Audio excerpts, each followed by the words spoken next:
Well, I was all prepared to say, and now for something completely different. But today is really all, I think almost every speaker has spoken about neuroscience. And it's been interesting for me. I've never spoken outside of a medical talk before, so you guys are already much kinder. I noticed that. That's nice. No one's arguing data yet. They're walking out, so that's positive. But yeah, it's been very cool to hear all the references to neuroscience, and so that's kind of flattering. I'll pass it on that you guys like it, and we'll keep it up. But I was intrigued, though, when I heard the topic was "Don't be evil," and then the next word was like inventors, because I kind of put those two together, but I might be thinking of TV shows. Because I've worked with evil most of my career, about 20 years. I worked as the head of the Department of Corrections in Oregon's behavior science section. So my job was to actually determine risk, who gets out, who stays. I've worked in probably the most violent settings you can work in. I've visited them if I haven't consulted directly for them. And then I've worked in it myself, dealing with psychotherapy for inmates, and I've worked at the state hospital, which is actually was only 10 years prior to me starting to work there. It had the name Asylum attached to it. In fact, I still have in my office a reminder on my desk of two of my patients 10 years before I started. It's a black and white photo, and they're both sitting in garage mechanic jumpers in like a picnic table bench, and that was their bedroom. And that was where they slept in 1986 or 85. And so how far we've come, but still how far we have to go. But I was intrigued by the idea of don't be evil, because when I left working at the prison, I usually say when I left prison, but that gets weird. Not that I look like I would have left prison or anything, but I did take off my leather jacket, and I didn't say anything else about Harleys. So, which, by the way, is how most of my ex-patients roll up to me, FYI. It's not that Harleys are dealing with, never mind, I won't go. Yeah, so when I left working at the prison, I thought, really, who's going to need my type of services? My services are for those at the end of the road. Every place I've worked, we've never had a place to refer to. So if you imagine a guy on death row, I had one. In fact, my first patient I ever had was a patient on death row. My first day working in prison, I had a concussion myself. I didn't know. It was from snowboarding. I had my eyebrow taped back on. And the first guy I met started talking to me about bull penises. And I had to say, what? Then I looked at his file and I went, oh, well, that actually makes sense. He's psychotic. But working with people who have such serious problems in that area, we would assume that if things get really bad, we just refer them to someplace else, right, that does better treatment, except you're working in a maximum security prison and they don't leave, which means you have to develop your own. And that's become kind of a model since then of having to develop our own, because I wondered when I left, who was going to need this particular type of service? Who was going to need somebody who's worked with death row, who's worked with some of the most difficult inmates that there are. And oddly, it turned out it was schools and parents of the kids I work with. None of them have ever minded where I work. The kids think it's a little weird because I have a badge on my desk, and they think that's a little weird. But it was schools. It was schools that right now are finding themselves at that end of the road. They're the ones that have been kind of left with, it's an interesting, in the US at least, an interesting mandate. Schools are charged with treating every kid that comes into their care, regardless of if they have the skills to do that or not. So when you went to teaching school, you didn't go to learn how to work with somebody with active schizophrenia. You went to learn how to teach. Now those kids are in your classroom and you have 20 of them. So I always think if I had to do my job with 35 patients at once, that's teaching now, right? Many of them have problems. We're learning more and more about how stress hormones, and we've heard a little bit about them today, I'll talk a little bit more, but how these stress hormones impact brain development through things called the, if you care, research adverse childhood experiences, if you've not already gotten tired of that one, ACEs, A-C-E-S, Kaiser Permanente's research on children. Actually, it wasn't Kaiser's, they weren't researching children, they were researching how do they save money. They're an insurance company, so they want to save money. So they researched and found out that every adverse childhood experience you have increases the probability of about everything, from cancer to promiscuity, drug use, name it.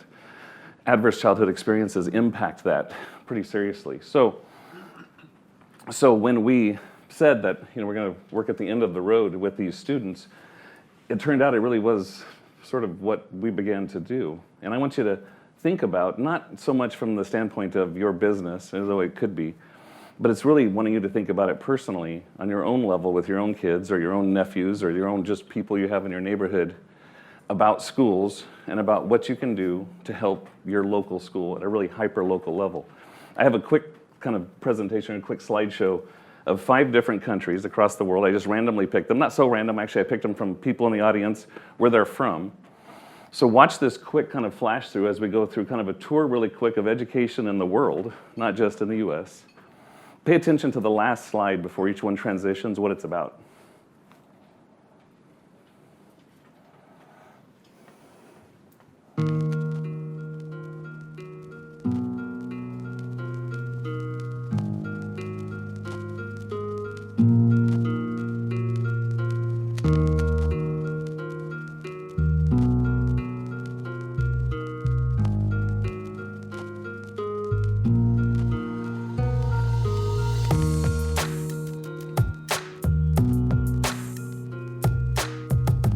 It's 47 now, school shootings, just since I made that last week.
So aggression has become a major problem, and it makes sense, at least in the US this way. We've been in, if you research this, we've been in a crisis in the US for 70 years.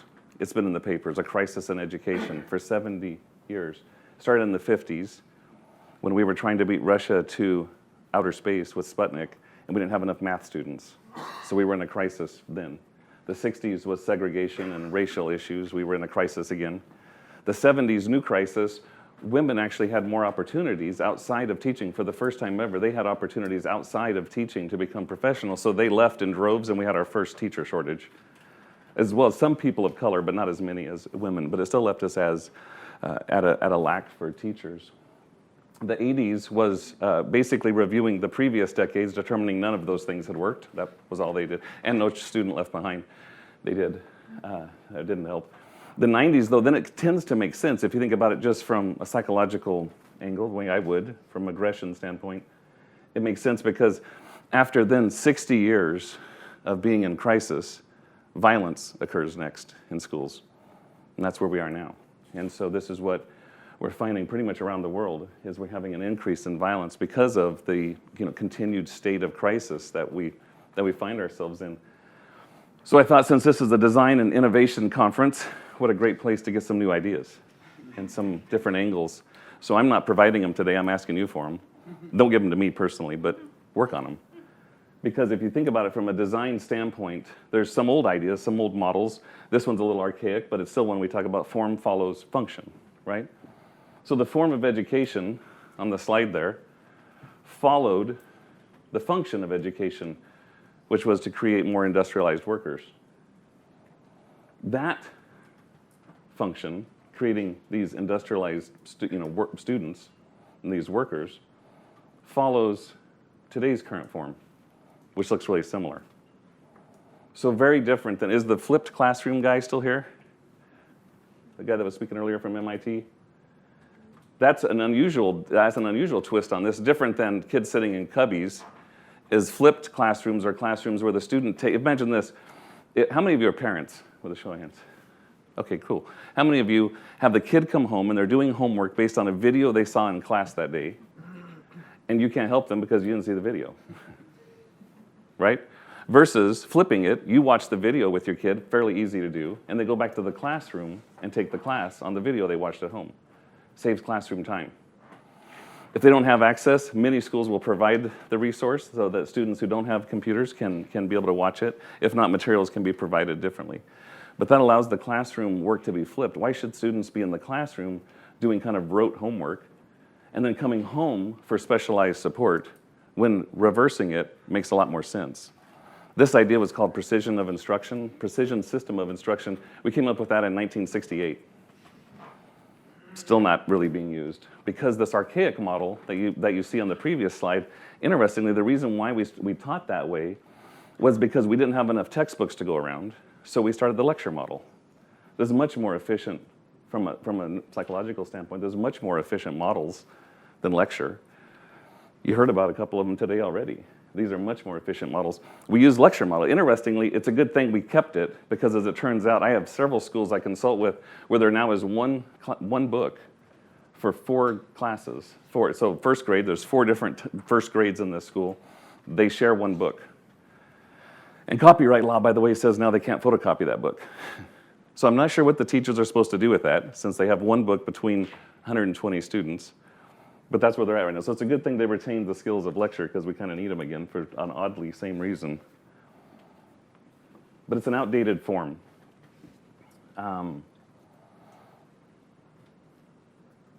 So people have been trying to help. Bill and Melinda Gates, in the last, I think it was 2 years, they put up $1 billion to try to improve education function. And what they decided to do was they were going to work with teachers to develop evaluation methods, because we know that when we're facing a teacher shortage, the first thing we should do is figure out how to get rid of some more. It turned out that after $1 billion, independent research that they hired to review their own work showed it was not dramatically better than schools that didn't have, similar size schools, similar demographic. It didn't have any effect on that over $1 billion spent. They're not the only ones. In addition to them, the Walton Family and Broad Foundation, so large philanthropies in the United States, invested $67 billion between 2008 and 2019. Now those entrepreneurial-minded inventors in there will see a 67 with a B behind it and realize it's not poorly resourced, this field. There's plenty of funds, but it is poorly resourced. There's not brains. We need thinkers, right? We need inventors. We need people who think differently. The one that started the whole talk, right, with the weirdos and the whack jobs and whatever else they called us. That's it. It really is. People who think differently are the people who are going to be able to find a way out of this. We're actually expecting the same group of people that produced the crises for the last 70 years to now fix it. We probably need to start thinking way outside, like as in there is no box. But this outdated form, and so I'm going to give you one specific example. What we do and kind of that, the how we do it is, we could probably fill up 10 days of it. I'll just show you one quick example of what we're doing to address this from a neuroscientific standpoint. And that is that we found that 93% of teachers report high stress. But it's not just high stress. Now teachers are tied with emergency department nurses for the highest stress, which, as somebody pointed out earlier, it's true too, is resulting in a huge exodus of teachers. In fact, if you can do anything else right now, you're probably thinking of leaving. And with all the teachers I work with, I was running a consultation the other day, and I had to do very similar to the grounding exercise you do, and that is very neuroscience-based. I had to do one to a group of teachers that were trying to give me feedback as to what to target in their school to change. One of the teachers had a panic attack while talking about it. We had to stop the whole thing and do a grounding exercise to get her back down so that we could get back on to work, and she felt horrible about it. Teachers would rather, if you took their class hostage, they would be the last ones to leave. So a big difference with stress, and how we look at it from a neuroscience standpoint, is the big difference with stress is stress becomes toxic when you can't escape it. It becomes traumatic. If you can avoid stress and you don't, it's probably enjoyable. Most of the activities I like to do, I like skydiving, I like snowboarding, I like riding motorcycles. That's all actually, from a neuroscience standpoint, very stressful activities. But because I can avoid them, I don't have to go do this. It's enjoyable. But if you did any of those activities unwillingly, that would not be very much fun. On our flight out here, Wilson and I was pretty sure we were going to do the skydiving one without wanting to do it. How bumpy that ride was. And my nightmare that I had was falling through the sky, which again, normally for me is an enjoyable activity. This one, not so fun. I woke up. That was the last I slept on that trip. So teachers are reporting high stress, and that has massive effects. In the United States last year, $7.3 billion in turnover. So think an inventor, a person who thinks differently, can save $7.3 billion to a nation by simply figuring out how to reduce stress in the classroom. How difficult is that, right? Many people already are going, well, what if you, yes, whatever it is, yes, do that, would probably be helpful. More research on the same idea. So University of UBC researchers, by the way, and I have plenty of examples. In fact, at the very end, I'll give you a QR code. If you want to read my latest paper I published on this topic, you can snap that QR code. And it has all the research behind this, all the stuff we talk about. These are just a couple examples. The University of British Columbia did research where they would do cortisol swabs. So cortisol is a neurotoxin in your body, produced during, well, interestingly, during the learning cycle. All of you right now hopefully have some cortisol going through your body unless you're sleeping. Cortisol is what actually, if you see it at a microscopic level, it's what turns the alleles on the end of cells, on the end of genes. It's what spins them from a cellular level. It spins the axon. The dendrites begin to move. So that system is very important. You need to have some stress to be learning and to be moving. And it makes sense, doesn't it? If you know the stress curve, kind of at the top, at that racing edge up at the top, is where you're best learning. If it's too slow or if it's too fast, it's not as good. But at that edge is good. That's cortisol moving through your body. Toxic levels of cortisol are neurotoxins. They almost create like a neurochemical etch in your brain, so that every time you are exposed to a similar event, or even an event that reminds you of the event, it triggers the cortisol flush. We call those flashbacks. So cortisol is a neurotoxin. So when we say that we track the levels and impacts of stress hormones, in this case specifically cortisol, we swab the teacher at the beginning of the day, we swab the kids, and we check out what happened. What we found was, as stress levels, if cortisol levels increased in teachers, cortisol levels increased in kids, creating a contagion effect, meaning one beget the other, and now they begin to spin together. That becomes super important because increased cortisol levels, you have decreased positive engagement. Those of you who have parents, you want those teachers engaged positively with your kids. You know how frustrating they can be. You get a room full of them, and then watch what happens. Positive engagement goes down.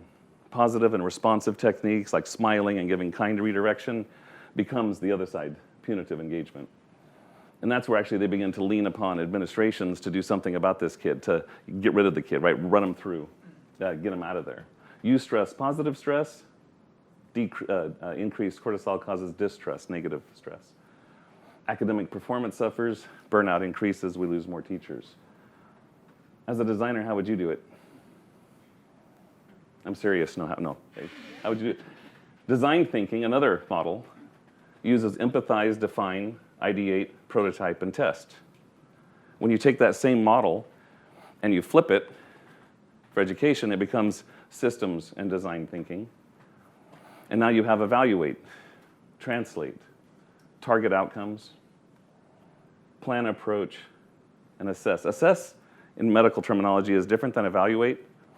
We use it differently in that evaluations are objective. There's no good or bad to it. It's just simply present state, how's it going, objective terms. Assessments are judgment-based. Has it improved? Has it gone the way you wanted it to go? It begins to iterate. I love the talk earlier with Oculus Rift, because I was going to jump up and high-five the air, but talking about iterations, because here it iterates. So back here, the plan is assessed. Was the plan effective? Then it becomes the approach is assessed. I'm sorry, the execution of the approach is assessed. And then finally, the support is assessed. Each of those are important steps in education because each of those are different angles for errors in the problem. But all this becomes data-based as we do it. Another important part for education. Nobody wants us experimenting with their kids. They want this to be based in something that's effective. So this creates a new form. Back to our form follows function, this creates a new form. It generates a new form. It holds now as foundational empathy as a part of this, creativity. It's end user focused, it's focused on the student. In fact, oddly, in this case, it's focused on both the student and the teacher. It's data-based and measurable, and it's iterative versus what teachers hate. If you go to a school, if you ever have to talk to a school, they're gonna hate whatever it is you bring in at first because they've heard something like it for the last 70 years.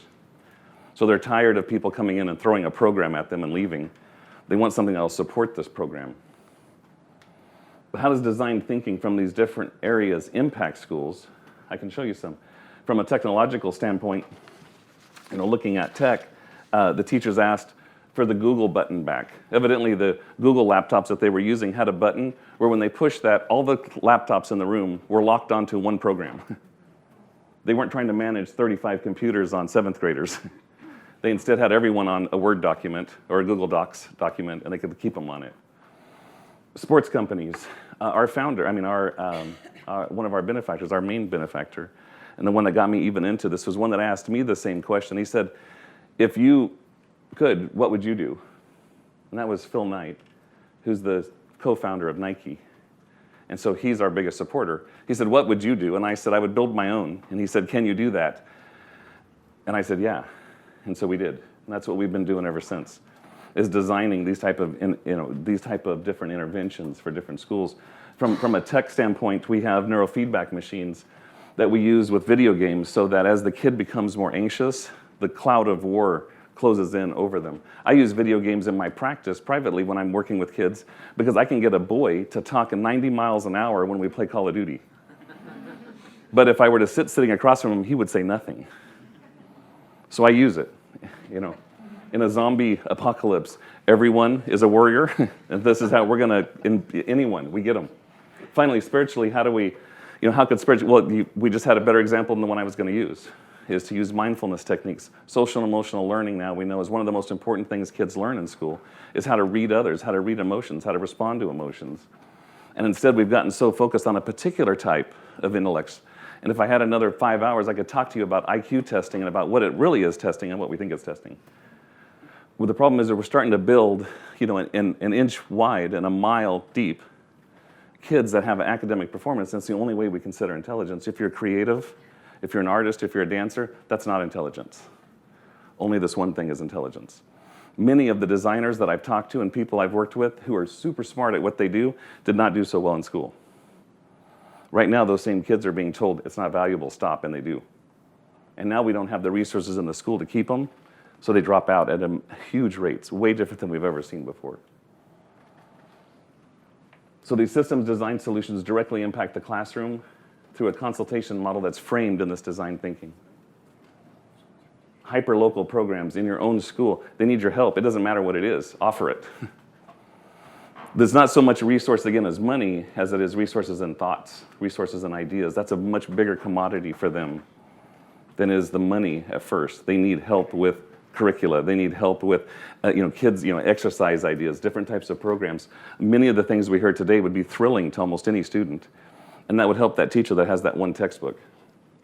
It alleviates burnout and can keep these teachers around, which right now, again, is one of our biggest problems. We're losing them at record rates. Right now in the United States, we have a 110,000 teacher shortage right now. This is right from the flyer you guys have in your hands. Sounds like the people we need to do this kind of work. We do need the inventors. Teachers can't design from the trenches, they're in them. They need your design thinking to help get out of it. Thanks.